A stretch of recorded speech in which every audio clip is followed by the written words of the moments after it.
Muy bien, pues vamos a leer un texto en Santiago 2, que será un poco la porción de estudio de esta tarde. Lo encontré interesante porque parece que dice algo, pero no dice lo que parece. Entonces lo iremos desmenuzando para ver realmente qué quiere decir este texto. Santiago 2, del versículo 14 al 26. Dice: hermanos míos, ¿de qué aprovechará si alguno dice que tiene fe y no tiene obras? ¿Podrá la fe salvarle? Y si un hermano o una hermana están desnudos y tienen necesidad del mantenimiento de cada día, y alguno de vosotros les dice: id en paz, calentaos y saciaos, pero no les dais las cosas que son necesarias para el cuerpo, ¿de qué aprovecha? Así también la fe, si no tiene obras, es muerta en sí misma. Pero alguno dirá: tú tienes fe y yo tengo obras. Muéstrame tu fe sin tus obras y yo te mostraré mi fe por mis obras. Tú crees que Dios es uno, bien haces. También los demonios creen y tiemblan. ¿Mas quieres saber, hombre vano, que la fe sin obras es muerta? ¿No fue justificado por las obras Abraham nuestro padre cuando ofreció a su hijo Isaac sobre el altar? ¿No ves que la fe actuó juntamente con sus obras y que la fe se perfeccionó por las obras?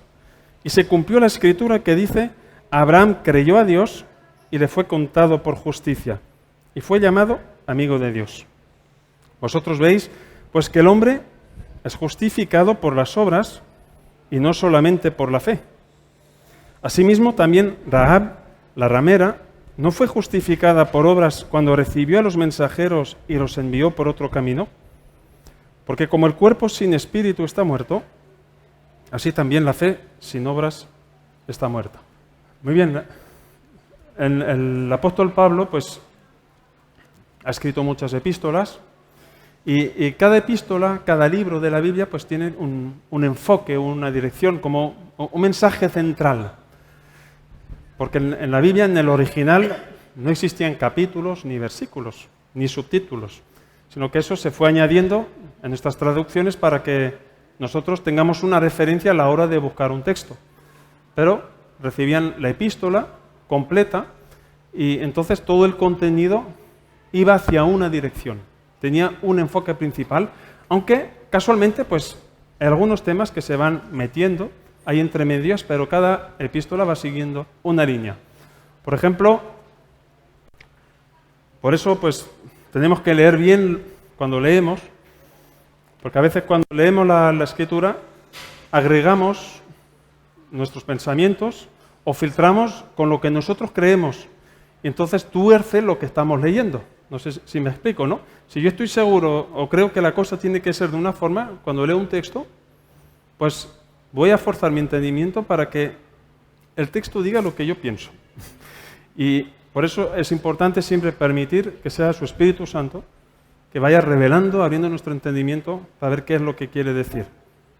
Así que, por ejemplo, el apóstol Pablo cuando escribió Romanos, el tema de Romanos es la justificación por la fe. Así cuando escribió la epístola de Gálatas es la otra cara de la moneda donde dice que la justificación no es por las obras. Entonces, tanto Romanos, que nos dice que la justificación es por la fe, como Gálatas, que la justificación no es por las obras, nos parece una contradicción cuando leemos este texto de Santiago, donde dice que somos justificados, aparentemente, también por las obras. Entonces, es que Santiago estaba en contra de lo que escribió Pablo. Y para eso pues tenemos que saber cuál es el enfoque del libro de Santiago. En el libro de Santiago no trata sobre el tema de la justificación, sino que el tema central de Santiago es sobre la misericordia hacia el necesitado. Es la epístola donde más verbos al imperativo hay en todo el Nuevo Testamento, donde va diciendo: tienes que hacer esto, haz esto, está atento a la necesidad, mira a tu alrededor, extiende tu mano. Entonces, en esa línea tenemos que leer el libro de Santiago. Así que Santiago, si remonto unos versículos antes de los que hemos leído, por ejemplo del 6 al 13 del mismo capítulo, dice: pero vosotros habéis afrentado al pobre, ¿no os oprimen los ricos y no son ellos los mismos que os arrastran a los tribunales? ¿No blasfeman ellos sobre el buen nombre que fue invocado sobre vosotros? Si en verdad cumplís la ley real conforme a la Escritura, amarás a tu prójimo como a ti mismo, bien hacéis. Pero si hacéis acepción de personas, cometéis pecado y quedáis convictos por la ley como transgresores. Porque cualquiera que guardare toda la ley pero ofendiere en un punto, se hace culpable de todos. Porque el que dijo no cometerás adulterio, también ha dicho no matarás. Ahora bien, si no cometes adulterio pero matas, ya te has hecho transgresor de la ley. Así hablad y así haced como los que habéis de ser juzgados por la ley de la libertad. Porque juicio sin misericordia se hará con aquel que no hiciere misericordia, y la misericordia triunfa sobre el juicio. Así que el enfoque de Santiago es el de no menospreciar a aquellos que tienen menos. En la sociedad es así, tanto tienes, tanto vales. Hasta un cantante hizo una canción sobre eso. Y es verdad. Si tú ves a alguien bajar de un Rolls Royce, la gente se queda, ¿no? Se para y mira, guau, mira tú, qué cochazo, qué tal, ¿no? Yo cuando bajo de mi coche nadie me mira. Porque la sociedad es así. Y Santiago, el enfoque que le da, pues es ese. Tengamos cuidado de no hacer acepciones de personas. No menospreciemos, tengamos misericordia. Así que en este texto que hemos leído va entrando el tema de la justificación, pero es un tema casual, no es el enfoque justamente del libro. Entonces vamos a ver un poco qué quiso decir. Así que lo que quiere decir aquí Santiago es: tú extiende tu mano, da. Entonces, cuando dice aquí, en el verso 14, arrancamos con el verso 14, hermanos míos, ¿de qué aprovechará si alguno dice que tiene fe y no tiene obras? ¿Podrá la fe salvarle? Es Jesús quien salva, y si tú confías en Él y depositas en Él la fe, pues Romanos, Gálatas dice que sí, que somos justificados. Pero en este versículo no dice que es un hermano en la fe que está hablando. Y por eso hay que leer bien. Dice, si alguno dice que tiene fe. No dice si un hermano en Cristo tiene fe. ¿Entendemos? Entonces está hablando y catalogando a las personas que asisten a las iglesias que dicen tener fe. Y el cristiano entonces le confronta, el verdadero cristiano, le dice, vale, tú dices que tienes fe, no veo nada, quítame las lagañas. La fe sin obras no es de provecho, eso es lo que le está diciendo. Así que el hombre dice que tiene fe, pero aquel que cree es justificado, no aquel que dice que tiene fe. ¿Empezamos a ver la diferencia? Tú vas por la calle, ¿cuántos creen en Dios? Muchos. Ellos dicen creer en Dios, dicen tener fe en Dios. ¿Entendemos? Pero no quiere decir que creen de verdad. Porque aquí Santiago desafía la fe, desafía la auténtica fe de uno. Dice, vale, tú me dices que tienes fe, demuéstramelo. ¿Tenemos que demostrar a Dios que tenemos fe? No, Él justifica, Él sabe que si tú crees, Él te justifica, pero desde el punto de vista humano, uno le dice al otro, tú me dices que tienes fe, bueno, es algo entre tú y Dios, pero a mí, yo no veo nada, demuéstramelo. Entonces, ese es un poco el tema de este pasaje de Santiago. Entonces, aquí, cuando uno dice que tiene fe, Santiago lo presenta como alguien jactancioso, como alguien vanaglorioso. Dice que tiene fe. No sé si conocemos personas que dicen, sí, no, yo sí creo en Dios. Pero, ¿cuál es tu compromiso con tu creencia? ¿Hasta dónde demuestran tus actos que lo que dices creer es cierto. Y en eso tú me demostrarás que realmente estás creyendo en lo que me dices. Si yo veo que eres consecuente con lo que me dices. ¿Empezamos a entender? Si yo digo, yo creo en Dios y estoy aquí con mi botella de whisky, viva Dios, aleluya, cantar con alegría está escrito y uso versos bíblicos, yo digo y canto incluso que tengo fe, pero no lo estoy demostrando por mis hechos. Entonces esta persona dice que tiene fe y entonces el versículo siguiente dice, ¿podrá la fe salvarle? Entonces lo que le está diciendo es, ese tipo de fe le podrá salvar. El que dice que tiene fe, pues esa es la cuestión. En el versículo 15 dice, si un hermano o una hermana están desnudos y tienen necesidad del mantenimiento de cada día, y alguno de vosotros les dice, id en paz, calentaos y saciaos, pero no les dais las cosas que son necesarias para el cuerpo, ¿de qué aprovecha? Esta mañana una hermana me dijo, menos mal, por lo menos que yo sepa, en esta iglesia nadie pasa hambre. Todo el mundo tiene vestimenta, tiene comida, y eso es una bendición. Y es verdad que Operación Kilo pues también está haciendo una muy buena labor. Y aquí pues lo que está diciendo, que aquel que tiene fe para otros, pero no se moja, es una fe que vale muy poco. Si tú pasas por necesidad y viene aquel que dice tener fe, tú tranquilo, hermano, yo tengo fe por ti. Verás, tú llegas a casa y cuando llegues a la puerta de tu casa tendrás 2 bolsas de compras ahí en la puerta. Cuando abras tu armario tendrás ropa nueva, Lacoste, Benetton, de todo, porque eres hijo del rey. Yo tengo fe por ti, hermano. Tú llegas a casa, miras debajo de la alfombra, de la puerta, abres tu armario, dice la misma ropa de hace 5 años, dice, pero ¿y este qué me está contando? Él dijo que tenía fe. Y a veces pues hay esa pretensión de aquellos que dicen fe, que tienen fe. Vete, que Dios te ayude, yo oraré por ti. Y tú, gracias hermano, gracias. Y hay que orar. Y hay una palabra que hemos inventado que está genial, ¿no? Oración, ¿no?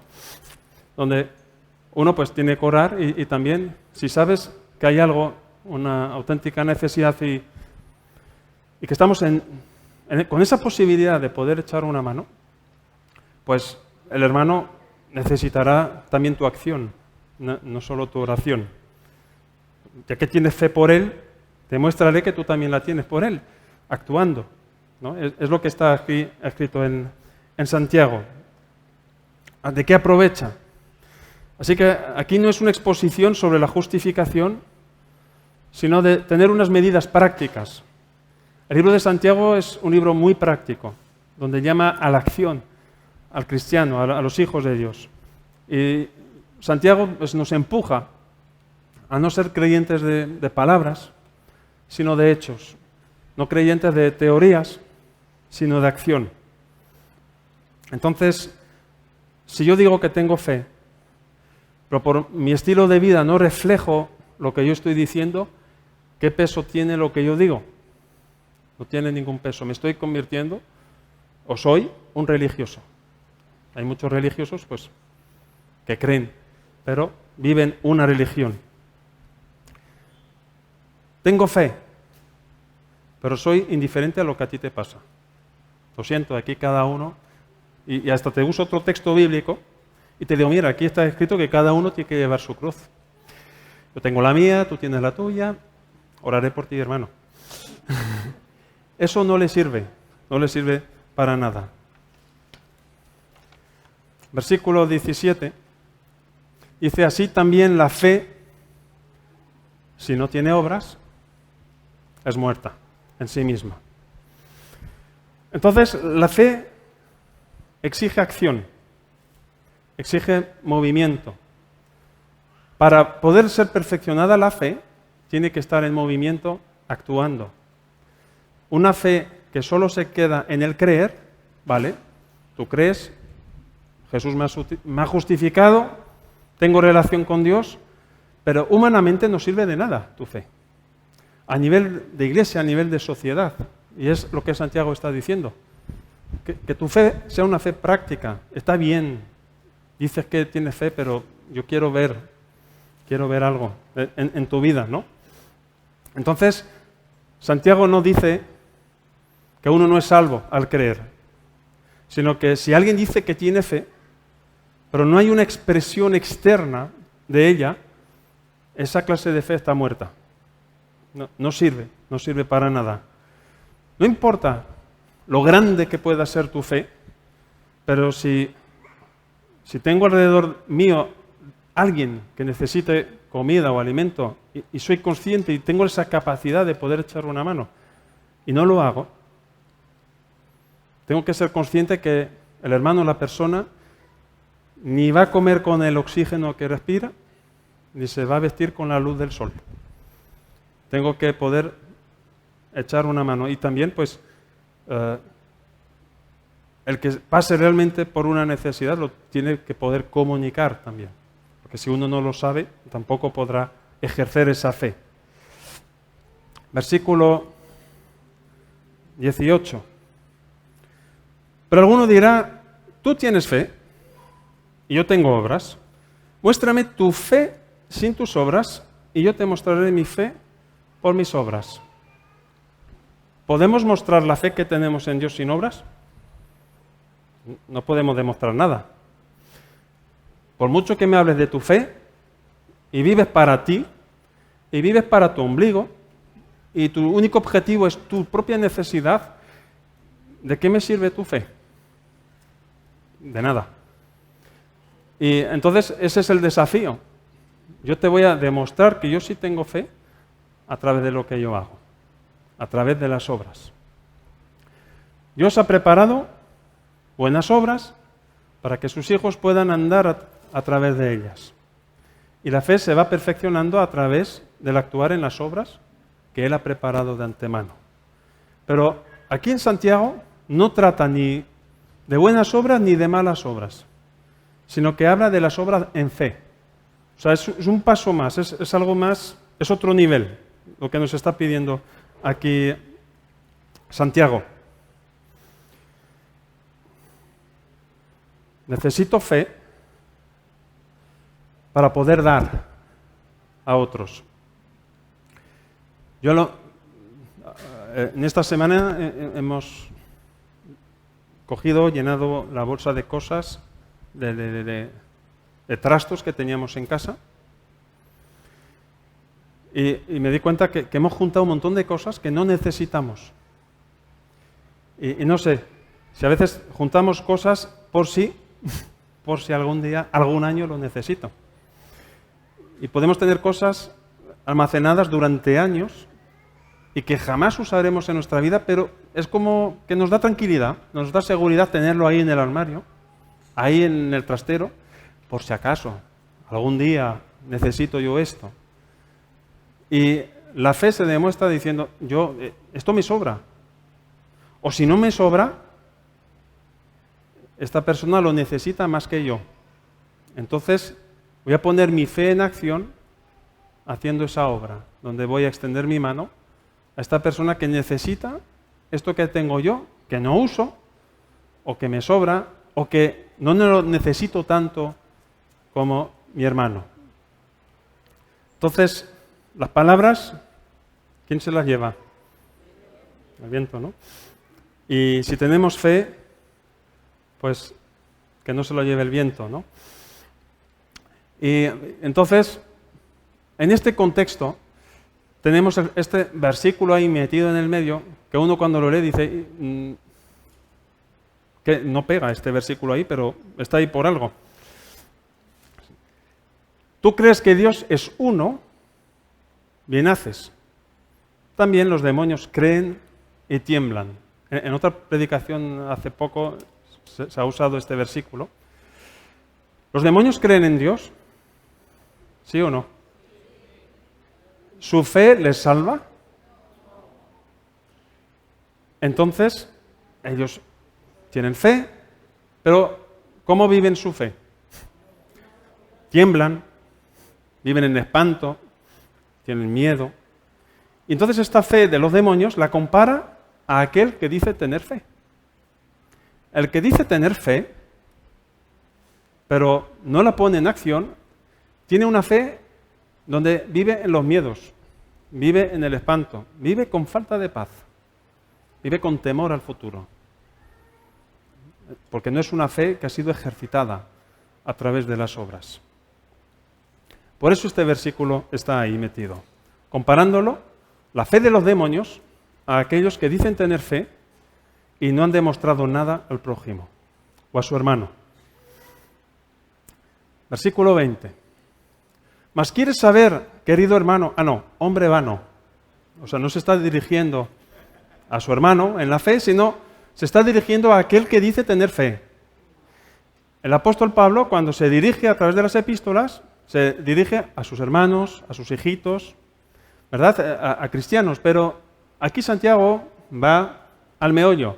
Hombre vano, no eres ni hermano. ¿Quieres saber que la fe sin obras es muerta? El que lo escucha, ¿lo sabe o no lo sabe? Lo sabe, pero no lo quiere entender. No lo quiere entender. Es decir, intelectualmente lo sabe, pero oye, déjame en paz. ¿Cómo voy a meterme en este fregado? ¿Cómo voy a comprometerme en esta acción? Y aquí Santiago dice, pues no sé de qué me estás hablando. ¿De qué te sirve tu fe? Demuéstralo. Demuestra que tienes fe. La fe, según Hebreos 11, es el obedecer lo que Dios te ha dicho. No es, yo declaro en fe que va a pasar esto. Eso no es fe, eso es osadía. Aunque tú pronuncies y aunque tú me digas, es que en la palabra hay poder. Sí, hay poder. Si es Dios que te impulsa a pronunciar esas palabras, el poder de Dios acompañará esas palabras. Ahora, si es tu atrevimiento, decir, yo creo que Puerto Sagunto para Cristo. ¿Te lo dijo Dios? Sí, me lo dijo. Entonces dilo. No te lo dijo Él, sino que tú tienes fe en tu propia fe. Cállate. Mejor no lo digas, porque va a traer confusión. Entonces estas personas no quieren entender. No sé si somos hombres vanos, personas vanas, o somos hermanos. Cuando dice quiere saber, pues claro que él lo entiende perfectamente, son capaces de entender, pero no quieren. No les interesa un compromiso práctico.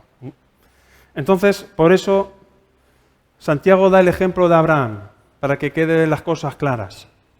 Del versículo 21 al 24, nos da aquí un ejemplo, el ejemplo de Abraham, que en la Biblia es conocido como el padre de la fe. Entonces, ¿qué mejor ejemplo que él? No fue justificado, ya me he liado, ¿no? Por las obras, Abraham, nuestro padre, cuando ofreció a su hijo Isaac sobre el altar. Entonces, antes mencioné a Romanos y a Gálatas. Romanos, el enfoque de Romanos es que somos justificados por la fe, y Gálatas, que no somos justificados por las obras. Entonces, tanto en Romanos como en Gálatas nos hablan de Abraham, y en los dos nos mencionan que Abraham fue justificado por la fe. Entonces, por eso Santiago no puede entrar en contradicción con lo que dice justamente esas dos epístolas. Solo que en Romanos 4 y en Gálatas 3 se está refiriendo a Génesis 15 y Santiago se está refiriendo a Génesis 22. ¿Qué nos cuenta Génesis 15? Pues que Abraham estaba ahí en su relación con Dios y Dios le habla y Abraham tenía de todo. Tenía riquezas, tenía tiendas, tenía siervos, tenía animales, pero ¿qué es lo que le faltaba? Un hijo.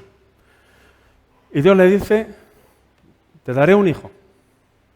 Y vas a tener una descendencia impresionante. Mira las estrellas del cielo. Las mira, wow. ¿Las puedes contar? No, son demasiadas. Bueno, pues entonces mira la arena del mar. ¿Puedes contar la arena? Pues no, ¿quién puede contar la arena? Así será tu descendencia. ¿Y Abraham creyó esa promesa o no creyó? Pues muy bien, es lo que nos dicen en Romanos y en Gálatas. Abraham creyó y le fue contado por justicia. Le fue contado respecto a Dios. Ahora bien, Santiago retoma el ejemplo de Abraham, pero nos habla de otro episodio, del Génesis 22, cuando Abraham ya no solo tenía que creer, sino que eso que creyó tenía ahora que demostrarlo. En el Génesis 22, pues aquí tenemos la imagen. Dios le pide lo que le había prometido un hijo y lo tuvo. El niño crece, pasan los años y le dice, dame a tu hijo. ¿A mí qué? A tu hijo. Por eso mencioné que cuando Dios te pide una obra de fe, no tiene nada que ver con una obra buena o con una obra mala. Una obra de fe es algo que te descuadra, que te rompe los esquemas humanos. ¿Es una buena obra matar a tu hijo? No creo. Pero sí es una obra de fe. Es algo que Dios le pidió. Y entonces, en el Génesis 22, Abraham confirmó lo que creyó en Génesis 15, cuando él recibió la promesa de que iba a recibir un hijo. ¿Y qué le había prometido Dios? Que tendría una descendencia impresionante. Entonces él levanta el cuchillo en el momento del sacrificio. Dios, tú te las apañarás. Tú me has dicho que me darías una descendencia, que me darías un hijo. ¿Qué es lo que él pensaba en su interior en ese momento? Si nos vamos a Hebreos 11, nos dice que él creía en la resurrección de los muertos. Entonces él realmente creía que iba a matar y degollar a su hijo. Pero lo que él estaba esperando es que, bueno, ahora una vez que yo lo mate, Dios mismo me lo resucita. Y así pues ya podremos volver al campamento. Entonces, es en ese sentido que Santiago dice que él fue justificado por las obras. Es decir, que su fe fue perfeccionada a través de su obediencia a Dios, a través de las obras. No que las obras lo salvaran, sino que las obras confirmó el tipo de fe que él tenía. ¿Me expliqué? Sí. Si no, pues le pedí una grabación. No. Así que cuando Abraham fue justificado en Génesis 15, fue justificado delante de Dios, pero en el Génesis 22, cuando tenía que sacrificar a su hijo, él fue justificado delante de los hombres. Los hombres vieron que lo que Dios le había prometido era cierto, se cumplió la promesa. Así que van vinculadas las dos. La obra de Génesis 22 fue perfeccionada por la fe que él tuvo en Génesis 15. En el versículo 23, ya no sé ya por dónde voy, y se cumplió la escritura que dice, Abraham creyó a Dios y le fue contado por justicia y fue llamado amigo de Dios. Aquí nos relata en el momento que Abraham levantó el cuchillo y iba a sacrificar a su propio hijo. Le fue contado por justicia, se refiere a este hecho sobre el monte. Fue una ofrenda de fe. Fue un acto de fe lo que él hizo, porque él creyó a Dios. Fue una obra donde él manifestó su fe. Así que la condición para la salvación, ¿qué es? Es la fe, no son las obras. Pero si hay fe, tiene que haber obras. O sea que las obras son el resultado de tu fe.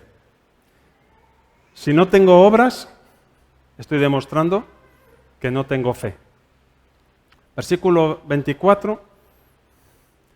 Vosotros veis pues que el hombre es justificado por las obras y no solamente por la fe. Cuando pone aquí no solamente, significa que las obras tienen que ir acompañando a la fe. La fe salva, pero las obras demuestran que tú eres salvo, porque estás en obediencia a lo que Dios te está pidiendo. Luego nos da otro ejemplo. Dice, por si el caso de Abraham no quedó claro, os voy a dar otro ejemplo, dice Santiago, en el versículo siguiente, en el 25. Santiago 4, digo 2, 25. Asimismo, también la ramera no fue justificada por obras cuando recibió los mensajeros y los envió por otro camino.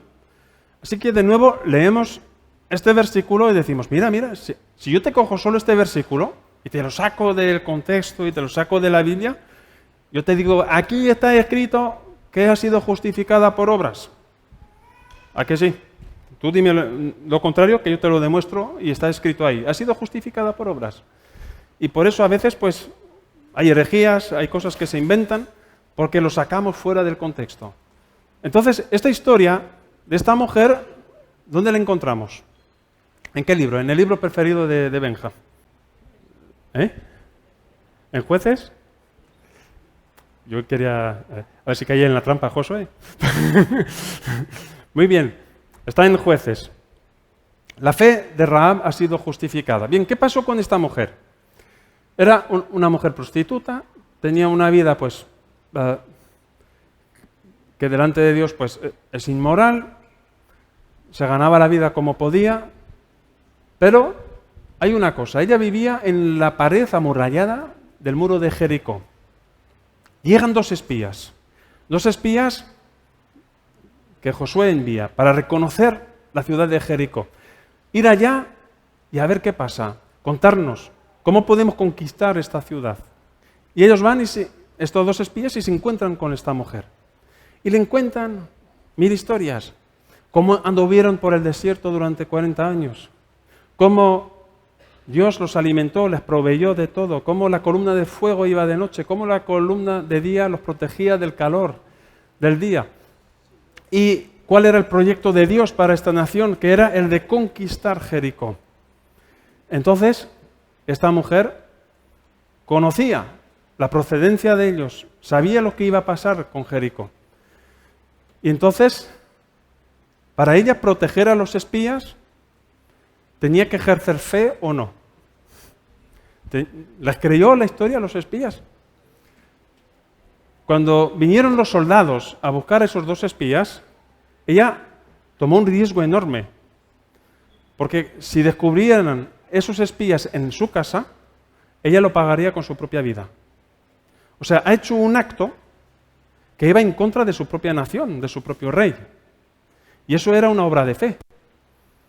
Y una obra de fe, como dije antes, no se trata de buena obra o mala obra. Es una obra de fe, es algo que Dios te pide. Su obra de fe ha sido mentir. Tuvo que mentirle a los soldados para que no pillara a los espías. Y tú me dices, en los mandamientos está escrito no mentirás. Es verdad. El propósito, el plan de Dios va mucho más allá que la letra escrita. Muchas veces, para proteger a cristianos escondidos en catacumbas, tuvieron que mentir a las autoridades para poder salvar sus vidas. Una obra de fe. Entonces, Rahab ha sido justificada por sus obras, en el sentido que ha demostrado que tenía fe, porque arriesgó su propia vida para poder proteger a esos dos espías y los envió por otro camino para que el gobierno de Jericó no los pillara. Y si vemos en la genealogía de Jesús, esta mujer pues era una tatarabuela de Jesús. Cosas increíbles que hace Dios. Y el último versículo pues ya termina diciendo lo siguiente, ya para la cereza sobre el pastel. Porque como el cuerpo sin espíritu está muerto, así también la fe sin obras está muerta. ¿Fue esta semana que fuimos al entierro? Ya no soy consciente. Fue esta semana, que lo pasan los días, vale. Esta semana fuimos a un entierro y la persona estaba ahí dentro en el tanatorio, tú la podías ver a través del cristal, una mujer sin espíritu, es decir, un cuerpo muerto. Y por eso me acordé cuando leía este último versículo, cómo compara la fe sin obras. Lo compara a un cuerpo sin espíritu. Es impresionante. Entonces, no es el venir a la iglesia, no es el tener ritos religiosos que hacen que nuestra fe sea mejor, sino que hay que demostrar hasta dónde llega nuestra fe. Tiene que ver como ya se dijo muchas veces, es el resultado de una relación entre tú y Dios. Personas que me dicen, es que yo no sé cuál es mi llamado, yo no sé cuál es mi don, es que yo no sé a qué me llama Dios. Pregúntate cuánto tiempo pasas con Dios. Y ahí tienes tu respuesta del por qué no lo tienes claro. Si invertimos tiempo en esa relación, en esa comunión con Dios, ¿estás seguro que te lo va a mostrar? Pero mientras no lo tengas claro, hay muchas cosas por hacer. Tú puedes moverte, en la iglesia hay muchos departamentos, muchas necesidades. Entonces tú puedes ir a los líderes, al pastorado y decir, oye, yo quiero empezar a ser parte, a integrarme, a ser parte del cuerpo y demostrar que lo que creo, que mi convicción hace parte también de lo que yo voy a hacer. Y Dios te irá mostrando cuál es la dirección hacia dónde tienes que ir. A veces queremos cosas, pero no estamos preparados para para pagar el precio. Venimos aquí y oímos a los misioneros de Guinea Ecuatorial, hemos oído a Raquel Malagón, y todos nos quedamos, wow, qué pasada, ¿no? Lo que están viviendo. ¿Cuál ha sido el precio de ellos? ¿Cómo se ha desarrollado esa fe? A través de las obras, a través de su entrega y compromiso con Dios. Y a través de ese tiempo de intimidad con Él, están demostrando que su fe es auténtica. Y a través de sus obras, nosotros humanamente podemos decir, sí, yo creo que sí, que Dios está contigo. Yo creo que sí, tú eres mi hermano, porque estoy viendo tus obras. Estoy viendo el sello de Dios a través de lo que tú estás haciendo. Entonces, somos justificados por fe delante de Dios. Pero cuando las obras nos acompañan, estamos demostrando a incrédulos y cristianos de que realmente lo somos. Que el Señor lo bendiga.